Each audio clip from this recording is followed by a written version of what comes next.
The one thing is that I have been trying to get myself back into a more gratitude mindset because I noticed like lately I've been paying attention to more of the things that like have not been happening or things that like have been going wrong. People are going to take advantage of that because they know that's just how you are, and you're not going to set a boundary. You're not going to say, okay, enough is enough.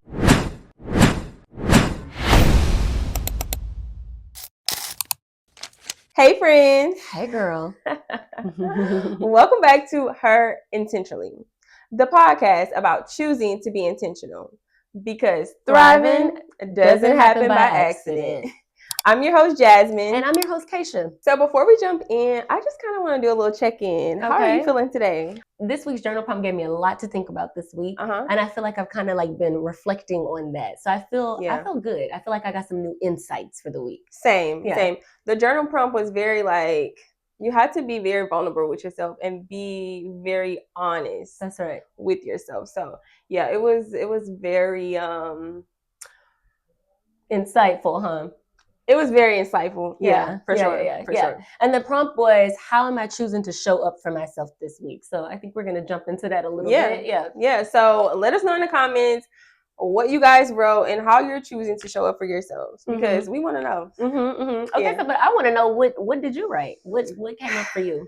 Okay, so me personally, I'm a mom, a first-time mom, so it's a lot of like trial and error, figuring it all out. But to me, I am intentionally making more time for myself. Like, instead of always taking care of everybody, my household and everything, I want to take care of Jasmine. So I am choosing to take a little time, make sure I'm getting my workouts every day, making sure I'm hitting my personal goals. Doing my luxury self-care, pampering myself a little. You know, I love a little pamper. Don't it just make you feel so good? It really do. I feel like it helps soft girl era. Yeah, it helps me to live in like the energy of like femininity and like boss bitch energy and like all those things. Yeah. So those are things that, those are things and ways that I'm choosing to show up for myself. Before I answer mine, I'm curious about, is there like something like within your luxury self-care routine that you like to do? Like, I love to put on like a little robe. I love a robe. I don't know why. I love a robe, and I like to have different kinds, like for different seasons. Like a nice little satin one, a little short, a like cozy one for fluffy. Yes, exactly. A cotton one. And I put some eye patches on, child, and I just like to walk around my little cup of tea. Like tea. I do like a milk in my tea. So that feels I haven't gotten into that yet. It's really good. Yeah. Okay. Actually, we were on set years ago. And we were working with an Asian client, and she told me like that's what they do, and she showed me how to do it. And I just fell in love with it. And then I'll sprinkle a little cinnamon on top for prosperity and all the good things. Period. Come on, prosperity. Come on, money. Period. Okay. So yeah, that's my favorite part as well. Like the robe, like getting into full attire, like just walking around like it's my. I own the place. That's right. That kind of thing. Yeah. What about you? I like that. So I had a few things that came up for me. The one thing is that I have been trying to get myself back into a more gratitude mindset because I noticed like lately I've been paying attention to more of the things that like have not been happening or things that like have been going wrong, and really putting like my energy onto that. So I've been trying to refocusing myself and just finding like small things to be grateful for. So I have this little gratitude journal. It literally takes like 2 to 3 minutes to fill out, and it starts off by saying like list 3 things you're grateful for. And you do it in the morning. You also do it in the night. So I'm like just being intentional about practicing gratitude by listening. Get the words together today, child. That listening was taking me down.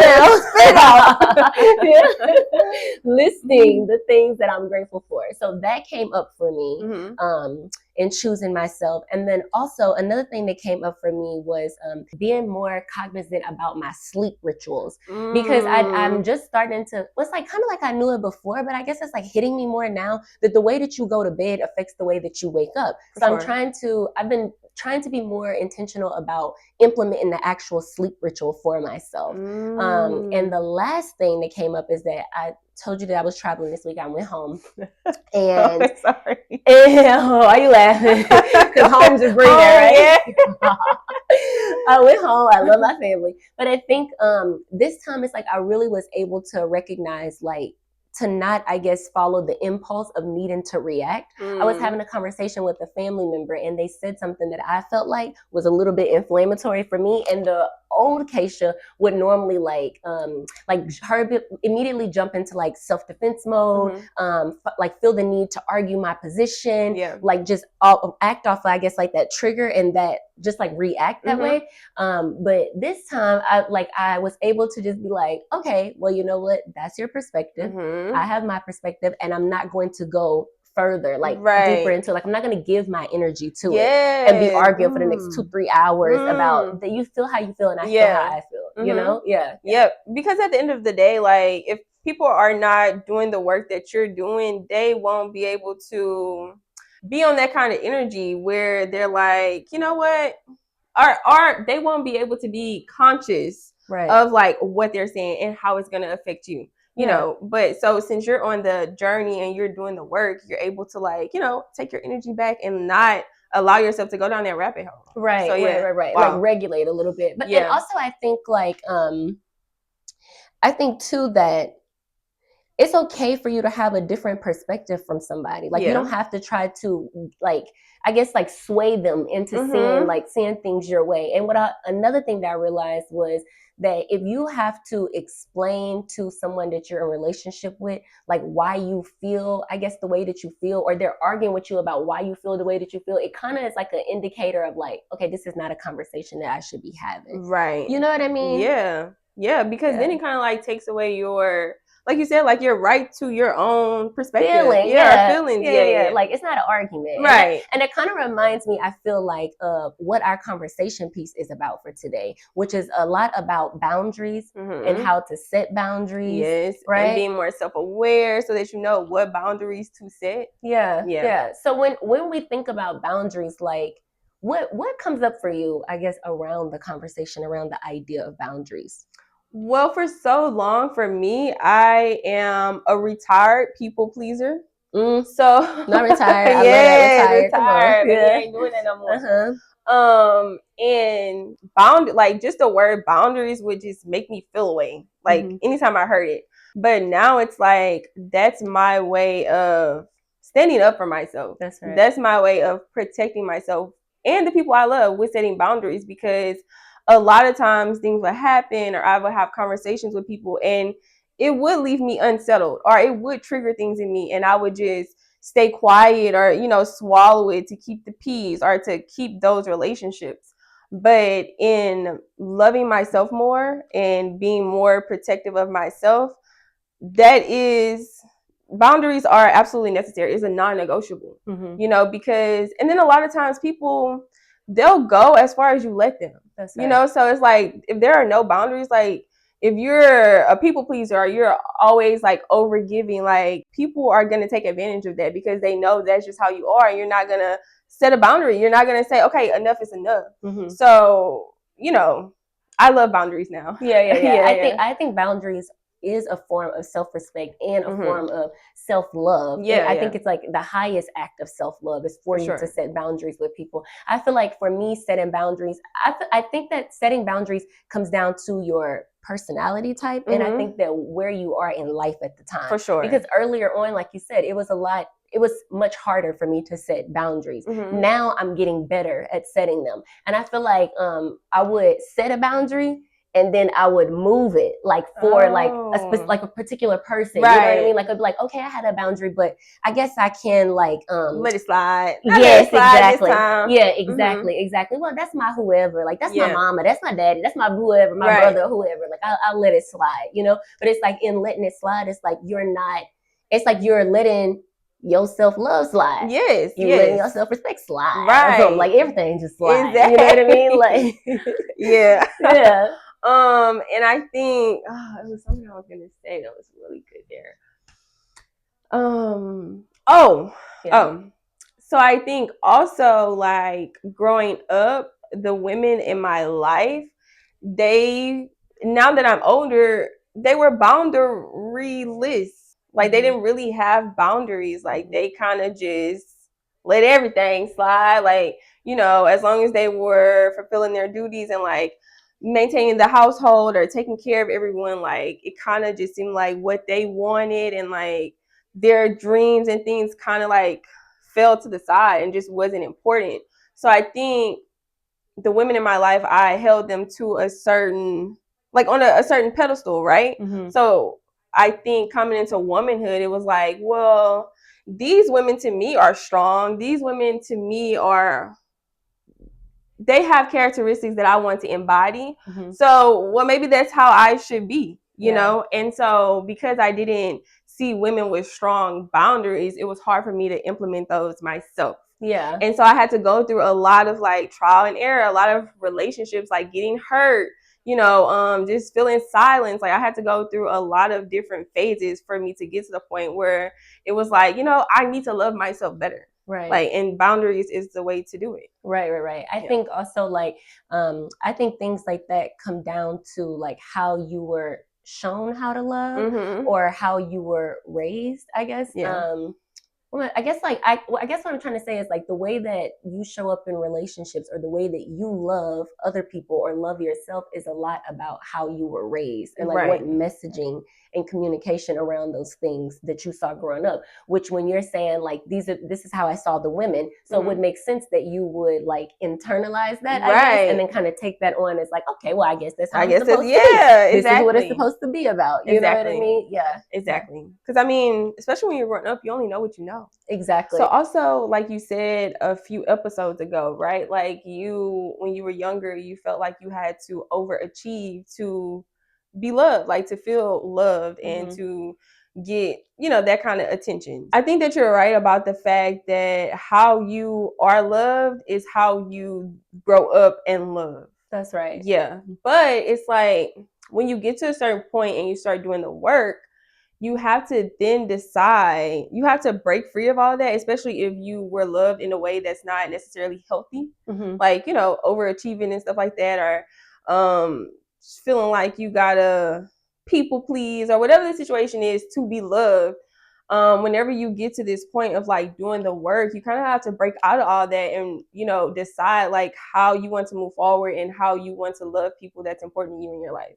Mm-hmm. And I know I really had to do that because, again, I was a people pleaser, and that came from I felt like I had to do that to receive love. And so then when I got into like loving relationships or partnerships with other people, I felt like I would only be loved by how much I gave out, right. or like how much I overextended myself, or right. how much bullshit I let slide, really, right. you know?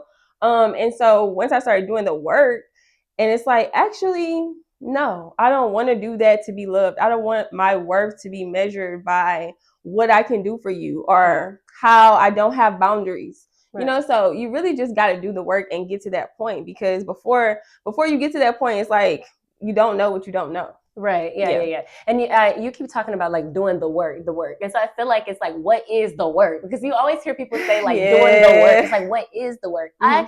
I feel like for me right now, noticing it has been like the single best tool mm-hmm. in my tool belt, because I feel like when I'm able to notice something, then I can change it. It's like, but if I'm not noticing it, then it's like more difficult, I guess, for me to actually take action on the thing or to be proactive about the thing. But when you say do the work, and especially around boundaries, like what does that look like?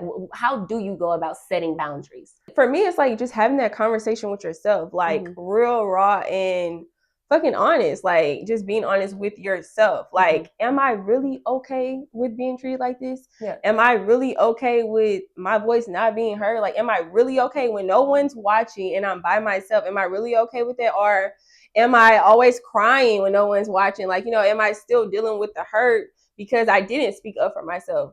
So I feel like doing the work is going within. Mm-hmm. Like it's not always an outward thing, like, oh, I got a therapist, so I'm doing the work. Mm-hmm. Oh, I've been watching these podcasts, so I'm doing the work. It's mm-hmm. like, no, the real work is like going within and being honest with yourself, and then coming to the conclusion and deciding to make the change, like to make the switch, whether that is getting a therapist or looking for a self-help book. So I feel like the first step of that is like just going within. So to me, that's the work. But what do you think? I think what you're saying and what I'm saying kind of runs like hand in hand, because it is the noticing. And I feel like as you're going within, then you're able to quiet, you're able to come into stillness, you're able to notice things that are happening. So you're able to point out like, oh, I don't like, or I feel this way, or I'm feeling that way. You know what I mean? It's like even the story I was telling earlier about the family member, I was able to decide that I wasn't going to react and take my power back in that moment, because I noticed that I was feeling annoyed. I'm feeling annoyed right now about what you're saying, but I'm not going to react to that. And even though I wanted to, I had so many different things in my mind that kept coming up. Even after I decided that I wasn't going to say anything, so many things kept coming up in my mind, like, and you should say that, and I should say that. And I was like, nope. Yes. No. Did you feel better about yourself after like turning those voices away? Did you feel better, like more at peace with yourself for not like going there with them, or not like, you know? Yeah, I know what you mean. I didn't like immediately in the moment, but I do now. Like I did, like, I guess like once I got out of the moment. But while I was still in the moment, I didn't necessarily, because again, like it kept coming back to my mind, like, and you should say that, and now say that, and now say that. And then I kept to keep talking to myself, noticing as I'm within myself, saying to myself, like, no, don't say that, because you're working on regulating. You're working on not being reactive. And this is a moment for you to try the tool out and see how that feels, you know? And so afterward, I was like, I came home and I was talking to my husband. I'm telling him like, and this is what I did. And I'm like, I feel happy. I feel happy for myself, because I can see like those small steps. And that's what I think. I think setting boundaries, I think that it can feel difficult to do. And sometimes I feel like it doesn't have to be necessarily like other people thing. Sometimes I think it's a you thing. Like it's hard for you to do that, because it's hard for you to set those boundaries within yourself. Right. You know and what I mean? Stick to it. Like stick to your guns. Yeah. I agree. Yeah. I fully agree with that. Wow. Well, I'm happy for you. I'm happy that you're able to have that moment. And so moving forward, next time you're faced with that, you won't even listen to those voices, because you know the outcome and how you'll feel afterwards. Right. Yes. Exactly. And I think that if I were working on setting boundaries, I think that I would say start small. Start with a small step. Little things. Right. Because sometimes if like you try to put like a big boundary into place, it feels like maybe you notice some more resistance from yourself and other people around that thing. So start with a small boundary. I think be very clear about what it is that you want, like out of the relationship, and what you would like to see and feel for yourself. And the other thing I think is like be direct. Don't pussyfoot. No. Don't beat around the bush with it. Just be very direct. Yes. Because that can be, what's that word? That can be, people can take it the wrong way if you're not completely direct. They'll like come up with their own story in their head and like be like, well, I thought you meant this. I thought it was that, because you were so vague about it, so definitely especially a person that's not used to you setting boundaries. If a person's not used to saying some boundaries, setting boundaries, girl, the words is they're really just attacking me today.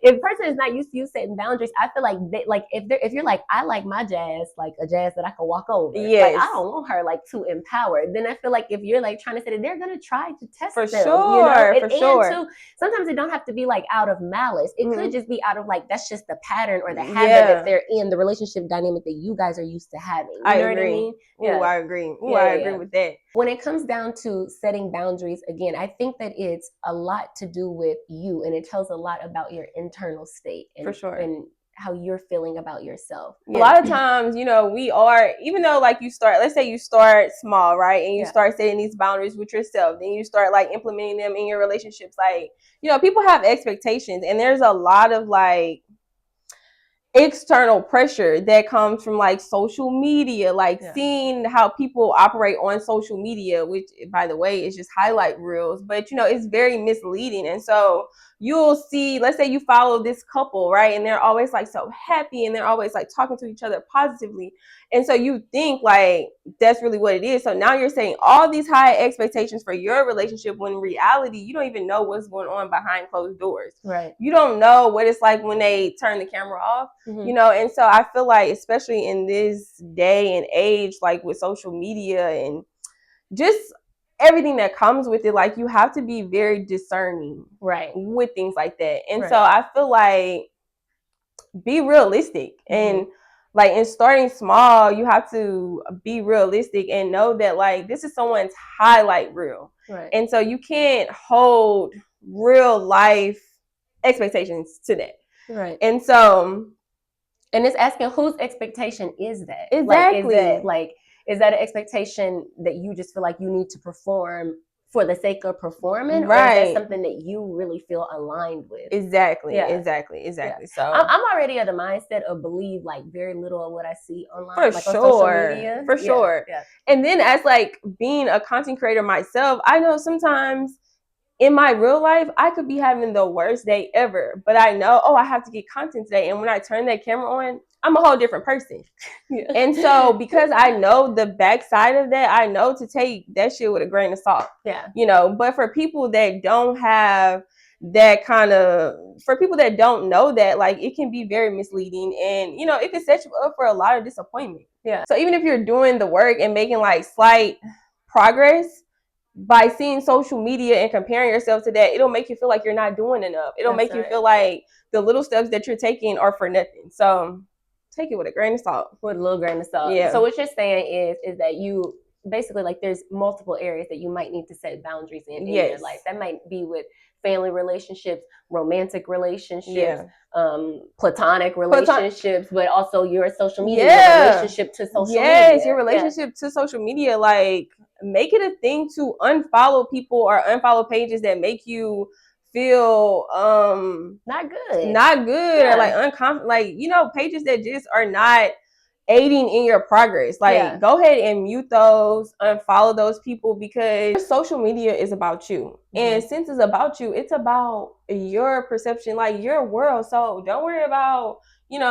people you went to school with. Don't worry about people perceiving you. Like, it's not about that. It's literally about you. And I think we just get so consumed in like, what does this person think? Or what are they going to think when I post this?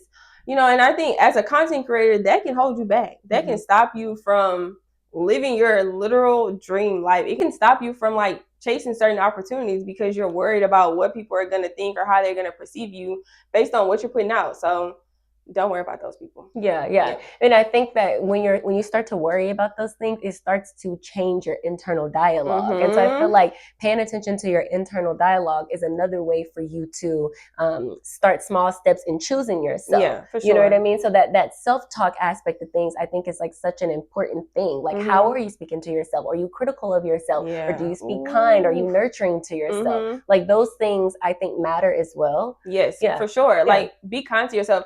Also, I was in a relationship with a person, and like a romantic relationship, and I don't know, like, they would just be really hard on me.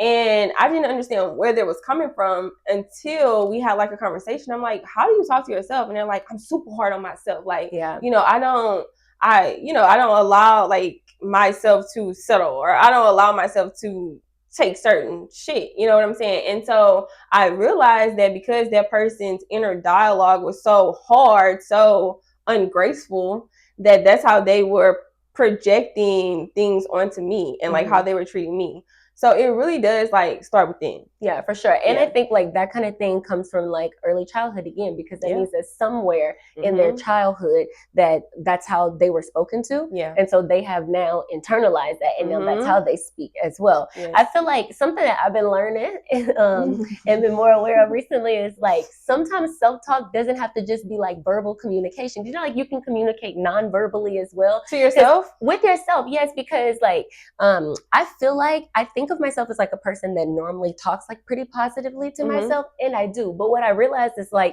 sometimes like maybe the other thoughts that I have or feelings that I have when I'm not doing something or doing something, like I think that that nonverbal communication is a part of the self-talk as well. Because like, for instance, if like I create content as well, and I like to create content when I feel good. If I don't feel good, then I don't like to create it. Now that could have pros and cons to it, right? Yeah. So like, say I'm supposed to create something and then I don't do it. Now I may not say to myself like, oh, you need to get your ass up and do it, girl. You know what I mean? But I might feel the guilt of like, you're laying around, like you just feel the guilt of feeling like I'm being unproductive. You see what I'm saying? Yeah, so it's like, that's like nonverbal communication for sure that I'm starting to realize and notice as well. That's like a part of self-talk, I think. It is, yeah. You think? It is. And also, sometimes those voices that you're hearing, that's not you. Yeah. Like a lot of times that's not you. So you have to be really in tune with yourself to decipher like which voice is yours and which of that shit is just chatter. Yeah. You know, a lot of it is just chatter. It's like coming from different places. Yeah. So yeah, you just have to decipher between. You're right about that, because now I will start to go, now whose voice is that? Now who told me that? Who told me that? Yes, where did that come from? And do I really believe that? Exactly. Is that really like a true thing? Exactly. Is that a fact or not? You know what I mean? Now I will start to do that a bit. I think that the way that you communicate with yourself, it goes back to boundaries. It can either reinforce the boundary or release the boundary. Okay, reinforce and release. Y'all see that? That's good. One of those things. You said that's good. That's good. Yeah. Okay. Yeah. I definitely agree with that. So you know, just be kind to yourself, and like, you know, maybe you're in an environment where like you're not being supported, but it's like, be supportive to yourself, like inside that inner dialogue, because that's what matters first. And from that, you can decipher whether, if you're in an unsupported environment, like you can be like, you know what, that's not from me. Like, you know, that's not, their projection is not me. Like this person is projecting something on me, and that's just not how I want to treat myself. Like that's not how I want to think of myself. Right. Or that's something I'm carrying from childhood, but that's not, and maybe that served you during the time that you needed it. Right. But now you may not need that thing. So now it's time for me to release that thing. For sure. Noticing, setting boundaries, self-talk. We had some really good, I feel like, in-depth conversation today. And we have a practical challenge that we want to leave you guys with. That challenge comes from my journal prompt and my lived-in experience from the week, which is, notice how you feel in any moment, because noticing gives you the power back. So if you notice that you feel annoyed about something, notice that you feel upset, or notice that you feel happy, or notice you feel anxious, notice the feeling, name the feeling that you're feeling, and then pause. Like pause first. Pause, notice the feeling, name the feeling. Pause. Notice the feeling and name the feeling. Yes. And if you want to get a little bit dangerous with it, I'll start tapping on where I feel it at. Oh. We talked about doing this tapping. We did. And it's a science that I don't really know. But if I start feeling it there, I'll just tap there. If I start feeling heavy in my chest or tight in my chest, I'll just tap. And you feel like that releases it a bit? It really, I used it like while I was back home with the family member, and it did like release it. It released it to the point to where I didn't feel like I needed to react or follow the reaction. Now the head chatter was still happening, but I didn't follow the reaction.